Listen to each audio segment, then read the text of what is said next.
This is a special edition of the 10 o'clock news during continuous coverage of Operation Desert Storm.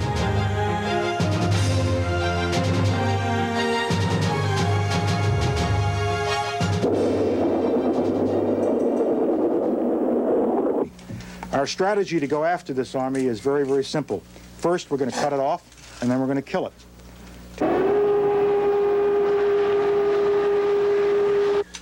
There may well be surprises ahead for us. No one should assume that Saddam Hussein does not have significant remaining military capability.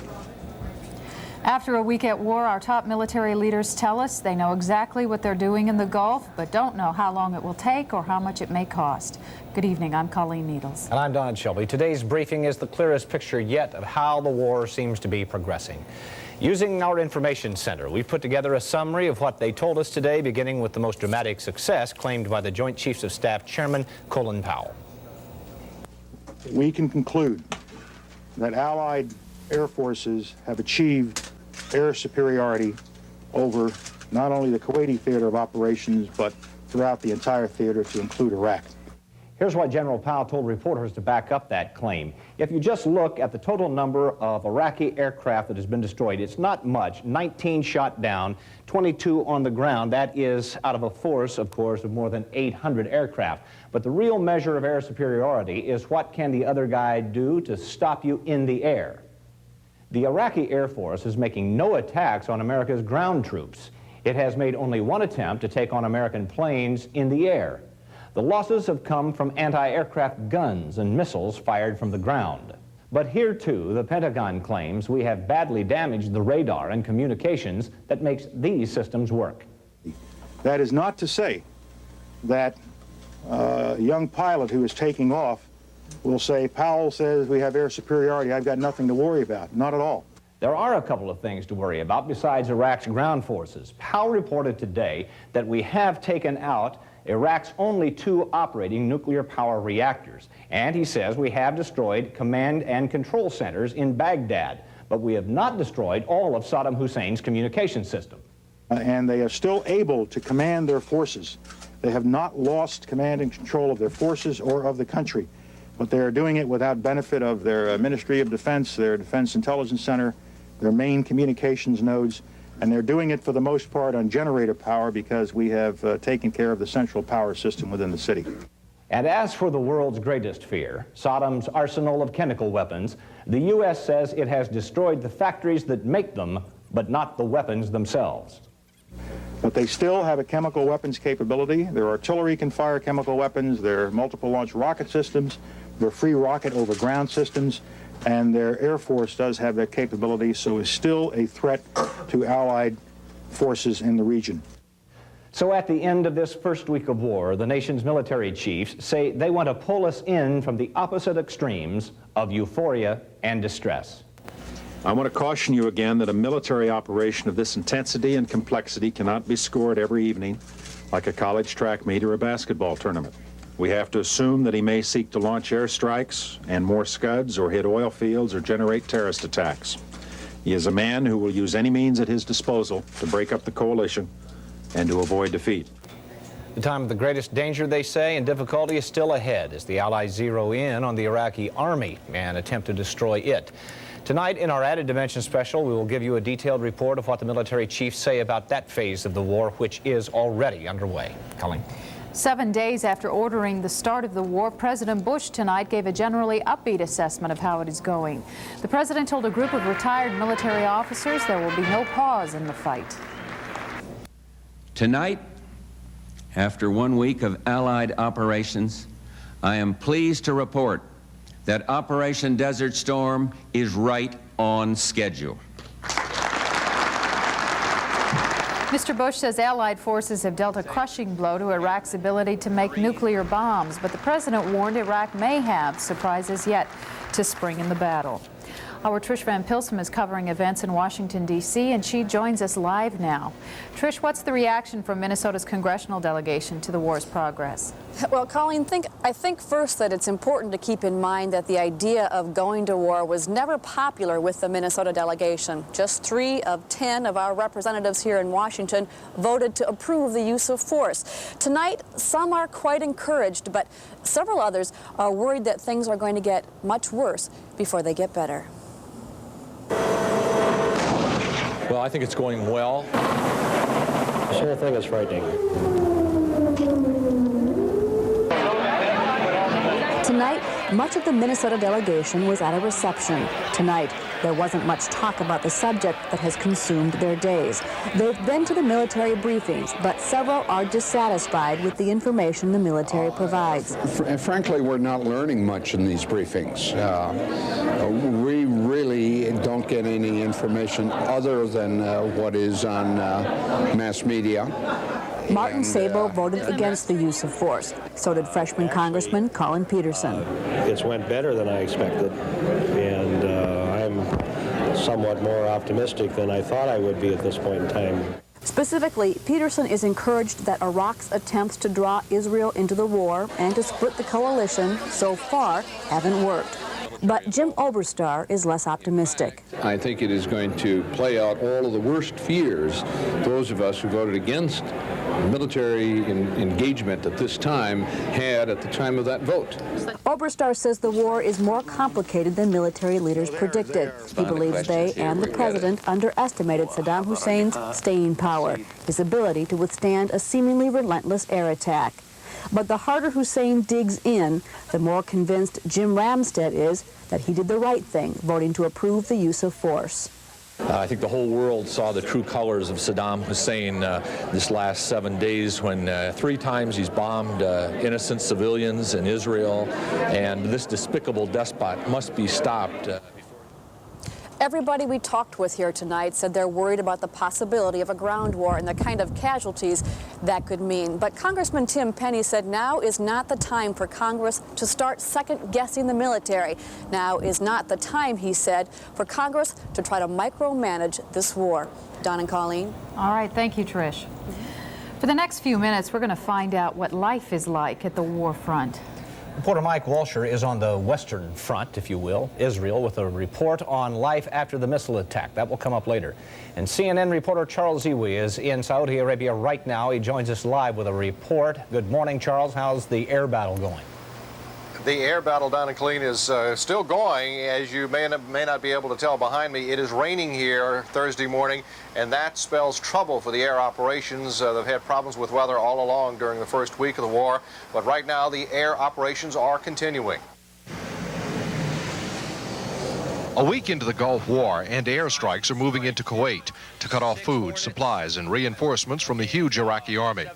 Pilots back from missions report Iraqi defenses are stiffer than expected. They're much more sophisticated than the things that we had to contend with back in the Vietnam days. Skippers of the big aircraft carriers from which the attacks are launched say the threat from Scud missiles is of minuscule concern. But not so Saddam Hussein's pledge to launch suicide aircraft attacks. And that's one of the specific contingencies we've rehearsed and talked about and continue to refine. On shore, night scopes captured yet another Scud missile attack on eastern Saudi Arabia. 5 missiles were fired on Saudi targets. 4 were shot down by Patriot missiles. A 5th fell into the sea. The continuing Scud assault has unnerved many Americans and Canadians living in oil company compounds. At the big Aramco complex, thousands of expatriates see outbound jets roar overhead. They carry gas masks everywhere, and some, like computer analyst George Demakakos of Chicago, who want to leave, complain if they do so, they'll lose their jobs. Actually, I feel like I'm a prisoner here, and I feel like the company is blackmailing me, you know. With 3 kids in college, John Sadie agrees. I'm paying their college. I cannot walk away from my job right now and not hurt them and hurt myself, too. Phil White, who has a child with muscular dystrophy and is nearing early retirement, can't afford the loss of medical benefits, but he thinks his odds are good. You know, I've done my own analysis, and I said, okay, for the benefit that I achieve, it's worth the risk to stay. Other Aramco employees don't share his view. The continuing Scud attacks have led many to give up their jobs and head for home. And Don and Colleen, we have not had a Scud attack now in about 4 or 5 hours, and we're all hoping it stays that way. Back to you. We hope so, too. Thank you, Charles. Cindy Hilger has been monitoring reports happened from the world media today. She's in our satellite center with those details. Cindy? Colleen, Allied warplanes battered Iraq again on this, the 7th day of Operation Desert Storm. No U.S. or Allied planes were shot down today. The Pentagon saying the U.S. has control over Iraqi skies. The long arm of technology has halted Iraq's offensive abilities. The Patriot missile again today shot down Scud missiles in Iran, Saudi Arabia, and Israel. No one was injured. Allied planes have flown more than 12,000 missions in the week-old war. 85% of them were flown by U.S. pilots. Though they have gone largely unchallenged in the air, the Pentagon said today the Iraqi Air Force would have little effect if it tried to fly against Allied warplanes. British Major General Alex Harley in London said Allied bombers have had good success hitting Iraqi Scud missile launchers in the last 24 hours. A ground war may still be a month away, according to the Pentagon, but today there was fighting. 2 U.S. Army infantrymen were slightly wounded by Iraqi fire at the Saudi border. A combat pool reporter described it as the first significant fighting between Iraqi and U.S. forces. Fox Battery made history this week by being the first U.S. ground forces to fire against Iraqi positions inside Kuwait. Ironically, it was also Fox Battery that made history back in the mid-60s, firing the first Marine artillery shells in Vietnam. And CBS reports that 6 Iraqis were captured by American forces. Allied military command in Saudi Arabia is busy building a prisoner of war camp to house 20,000 Iraqi POWs expected in the first week of a ground war. Iraqi radio today said, quote, "The Iraqi will has remained unbroken." And Iraqi television again showed pictures of American POWs today. And finally, bombs went off in Istanbul, Turkey today. A suspected terrorist strike of U.S. offices of 2 organizations. 1 Turkish employee was injured, and as you can see by these pictures out of Turkey, the damage was very extensive. That's it from the Satellite Center. Don, we'll go back to you. All right, thank you very much, Cindy. The military announced today another American flyer has died, but not in combat. It happened in a training exercise. So far, 6 Americans have died in non-combat situations since the war began. 13 are listed as missing in action. Iraq Radio claims 71 civilians and soldiers have been killed by Allied bombing attacks. But Iraqi refugees interviewed by CBS News in Jordan say the death toll in Baghdad is much higher than either side will say. Analysts speculate Iraq fears a civil uprising if that kind of truth gets out. Refugees from Baghdad say 500 workers were on duty at one oil refinery that exploded during the Allied bombing last week. They say casualties were high. Among the Americans still listed as missing in action is Richfield native Charlie Turner. Turner is married and has a 6-month-old son named Andrew. Until today, Turner's wife and his parents had refrained from giving interviews. Today, however, Sherry Turner agreed to talk to reporter Tom Gasparoli about her husband and her fears. Charlie Turner's job in the Gulf is to navigate Navy A-6 intruders like this one. Late last week, Turner and his pilot had taken off from an aircraft carrier headed for a bombing run, but they were shot down on the way back, and the 2 men have disappeared. Sherry Turner said today she is keeping the faith. I have my ups and downs. It's fear a lot of times, but it's a lot of praying and a lot of confidence in him. And I just know he's there somewhere, so I just got to believe, and I'm not going to stop, believing in him, no matter how long it takes. Since Charlie Turner was declared missing in action, Sherry has watched the news all day, every day, waiting for some word. It's like an emotional roller coaster, man. It's really hard to live like that. The only way I'm going to feel better is if I know he's back on the ship. So no matter what, I just want to know he's alive right now. Tonight, Sherry has a message for the people of Minnesota. Myself and Andrew, we just are really thankful for all the support and all the people that are praying for Charlie right now. It just makes me feel a lot better. Tom Gasparoli, WCCO Television News. And Sherry Turney says the Navy has shared some confidential information with her, information that helps her remain optimistic that her husband can be found safe. We're going to take a break right now, but when we come back, Mike Walsher will bring us a live report from Tel Aviv and a tape report. He'll show us what it is like under the threat of Iraqi Scud missile attacks like yesterday's.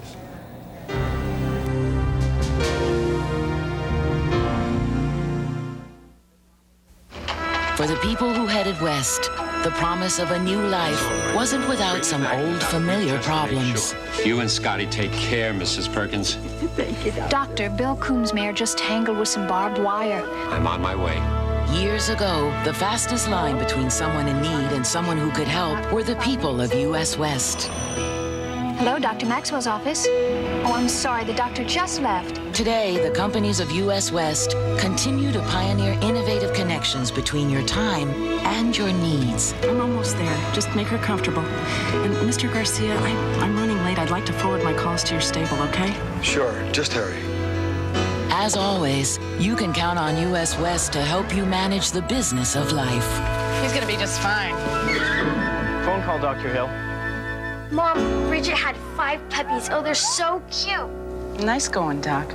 U.S. West, making the most of your time. The more crop residue you leave to conserve soil, the tougher it is to control grasses in your fields. But there's one grass herbicide that can take the pressure of these tough conditions. Encapsulated Microtech. Microtech is encapsulated to get through crop residue, and it's time-released for season-long control. Encapsulated Microtech. It helps you conserve soil without sacrificing grass control. The automotive experts agree. Ford Escort, new from the ground up, can compete with the world's best compact cars. This is the car that can go head-to-head with the Japanese. It boasts the most modern of small car interiors. And right now, get cash back or special introductory financing from your Ford dealer. Don't just listen to the experts. Drive the new 91 Ford Escort. Have you driven a Ford lately?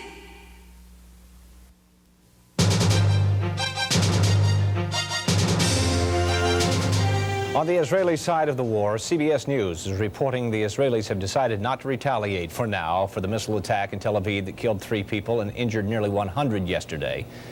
Life there is somewhat surreal. The orchestra playing for a radio-only audience. Since public gatherings are banned for now, the musicians have the gas masks at their feet.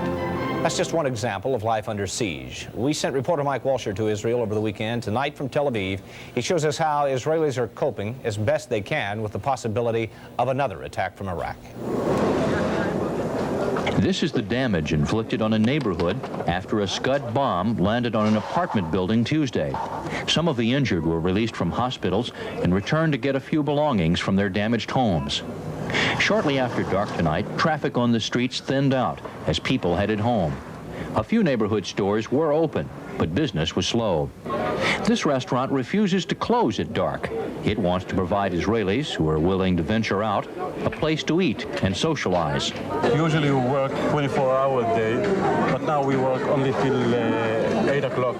The owner admits that normally this side of the place is packed with children and their parents, and the main room of the restaurant usually is full through the early morning hours. People here say they're glad to have a place to go for even a little while at night. I can stay in home and even there he can kill me. I don't afraid. The situation is very bad that time. But we cannot stop living. While the streets are relatively quiet tonight and restaurants and nightclubs are losing lots of business, one place in town was busier than normal today, the bus station. It reports a greater than average number of people were leaving town. With Brad Early, I'm Mike Walsher, WCCO Television News in Israel. Now a couple of stories from the home front. 2 quick examples of Americans helping the reservists in the war. In Omaha, Nebraska, a child care center is offering free child care for families with a parent in Operation Desert Storm. The American Child Care Center's chain is offering that deal nationwide. And in Kansas City, a dog that was about to be put to sleep was saved. A serviceman had to go overseas and couldn't find her a home. A radio station put out the word, and tonight Marjorie has a new home. And closer to home here, the locally based group Support Our Country's Military got some support of its own from a surprising source at a rally tonight. Comedians Roseanne Barr and Tom Arnold stopped by to give a check. We're glad to wish you luck and wish you luck. And everybody else over there, and all the support you guys. Well, thank you so much. Sure. You're very welcome. Good luck with your plan. The group Sockham doesn't expect everyone to give cash. They'll be collecting recyclable plastic in a bin at River Place. And at a rally there tonight, group members listened to a song that's become their anthem as they think of loved ones. I'm called upon to lift my gun and go away. But I'll do it for you, and I'll do it for the red, white, and blue. I'll do it for freedom. I'll do it for the US of A. I'll stand my ground with the grace from God above, 'cause there's a reason. It's a freedom in the US of A. These days, it's not unusual to see farmers back in school. This place sure looks a lot smaller. Maybe you just got a lot bigger. They're learning how to apply crop protection chemicals in the safest ways possible. Remember when the coach made us all get crew cuts? Right before the prom. Some things may have changed since these farmers were in the classroom, but learning to protect the environment is something they know will never go out of style. I suppose you're going to want to borrow my notes again. Brought to you on behalf of the American farmer by the makers of Dual Herbicide. And now a message from Light FM 103 WLTE. Strike up music, lay on the music.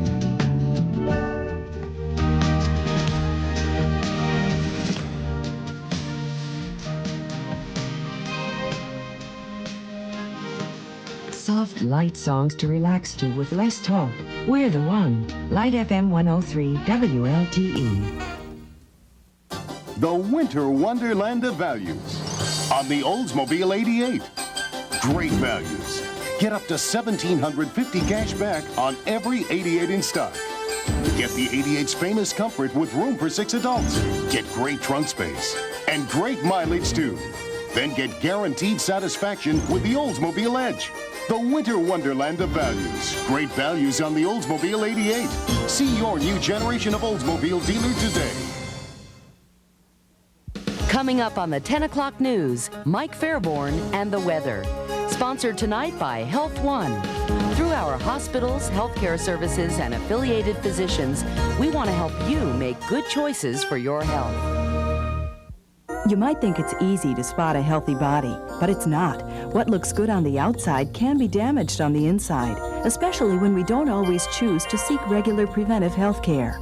Health One recommends these 3 tests for the early detection of colon and rectum cancer in people over 40. It's called secondary prevention, and it's up to you. Health One cares about your health choices. We can make a difference now and in the future. Call a Health One nurse at 338-8888. Another an important local story to pass on to you. Governor Arne Carlson's plan to slash the state budget appears to be headed for quick passage. House Speaker Robert Banasic says the full House could vote on Carlson's budget tomorrow.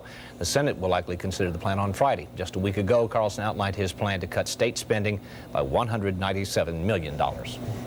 I went out tonight and it was a lot colder than I expected it to be. The wind is not dying down. We still have a wind chill out there of 27 below, and we're at our lowest reading in the last 24 hours. We're down to 2 above. It's going to get cold tonight. Cover the tomatoes. Yes, cover the tomatoes. Okay. Bring in the geraniums. Yeah. 19 degrees was our high. When was that? Well, it was just after midnight last night. Our low is our current reading. We did have a trace of snow in the last 24 hours. We're clear. It's 2 above. With the winds, though, gusting to 24 miles an hour, the wind chill is 27 below. If you're out tonight, at least for the next couple of hours before those winds start to die off, bundle up because it is a little bit chilly out there. We did finally see some of the clouds moving away, but it was hard to see much sunshine as the clouds moved out about the time the sun set, leaving us with clear skies out there now. We still have some scattered clouds up to the northwest of us that may brush on through us and give us mostly clear skies through the night. And as the winds die down, the temperatures are going to die down as well. Temperatures up to the north already in the teens below zero. We may not get quite that low here, but somewhere between 5 and 10 below in the Twin Cities. So it'll be a nice chilly morning when we get up tomorrow morning. We do have high pressure building in from the west, and two things happening. One weather system moving away from us. So watch the direction on this one, dropping almost straight south. Then it's going to start to swing to the east. We'll probably increase our clouds here sometime late tomorrow with a chance of some flurries or light snow tomorrow night and into Friday. Our high temperatures probably not going to do too much over the next couple of days, maybe somewhere up into the single digits to around the teens.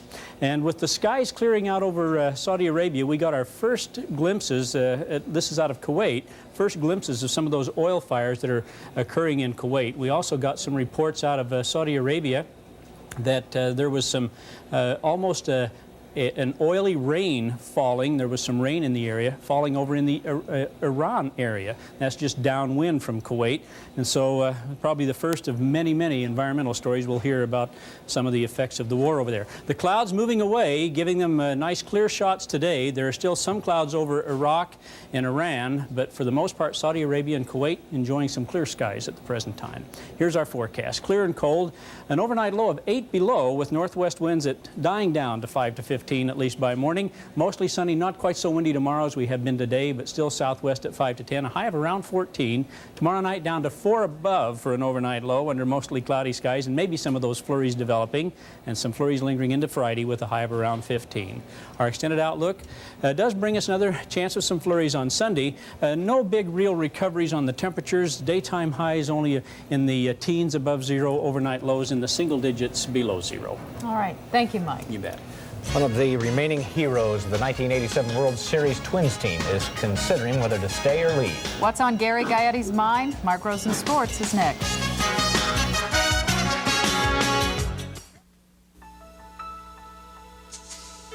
It's easy. It's fun.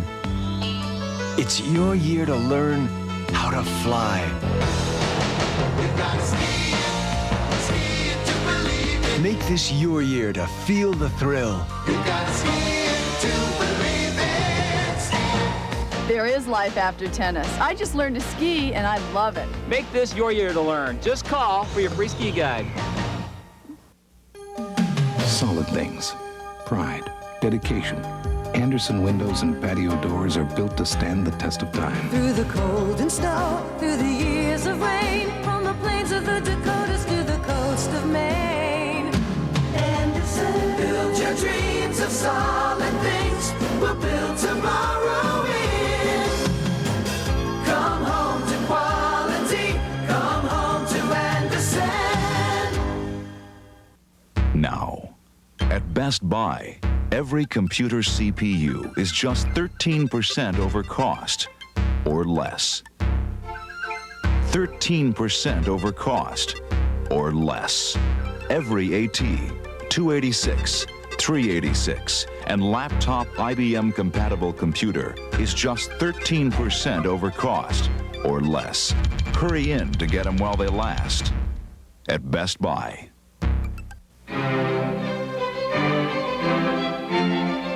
The Europeans make fine luxury cars.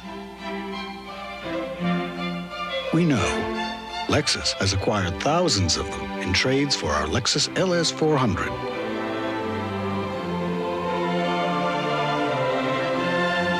Check out the rate of exchange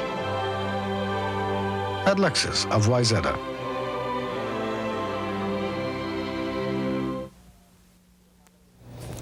Well, how many people do we have left from the 1987 World Championship team? Or may we have left 5 or 6, I guess? Yeah, that's about it. But we still don't know about Gaetti. Just got off the phone with the Gaetti household, and I guess this is sort of like Hamlet revisited. Gary Gaetti still doesn't know which team he'll be playing for this spring, the California Angels or the Twins. Gaetti has had on and off discussions with his agent today, but apparently there are still enough issues, maybe monetary, probably more emotional ones, still tugging at him. If the Twins had a young third baseman, as we look at the two offers, ready to take over, I think it's kind of doubtful from a business standpoint that the Twins would even want to be in the running, but they don't have that young third baseman. If Gary has that confidence in his health over the next 4 years, if you look at the Twins offer, it could even be better than the Angels.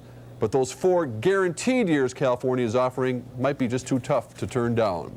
The Twins did sign first baseman DH Gene Larkin to a 2-year deal worth over $1,600,000. Nice bump for Larkin from $228,000 last year to $725,000 this year and $950,000 the following season. Well, still on the subject of big bucks, a Canterbury bettor won $469,000 today. The money came from a $4.8 million pick six pool in California. 8 people won, including the one in Minnesota. Well, there's always something silly that stirs up a little interest during Super Bowl week. Today's USA Today printed a picture of Lawrence Taylor getting Jim Kelly here in a headlock. The two opposing superstars were clowning around in a nightclub in Tampa last night. The only problem, Jim Kelly wants equal time. See, guys, everybody sees the picture of Lawrence Taylor had me by the neck. Nobody got the picture when I had him pinned down on the ground, and I can't believe how they got in the paper. Why I didn't miss the other one. Yeah, right. Well, we'll analyze the game, and ousted Vikings defensive coordinator Floyd Peters will speak his mind as Rosen's Sports Sunday returns this Sunday night at 10:35. Each week, we're happy to say Clem Haskins will be our featured guest. Clem is very busy preparing his Gophers for their toughest test of the season. The Ohio State Buckeyes bring their unbeaten record, a number 4 rating, and a full court pressure defense to Williams Arena tomorrow night. So the Gophers have been working on beating it.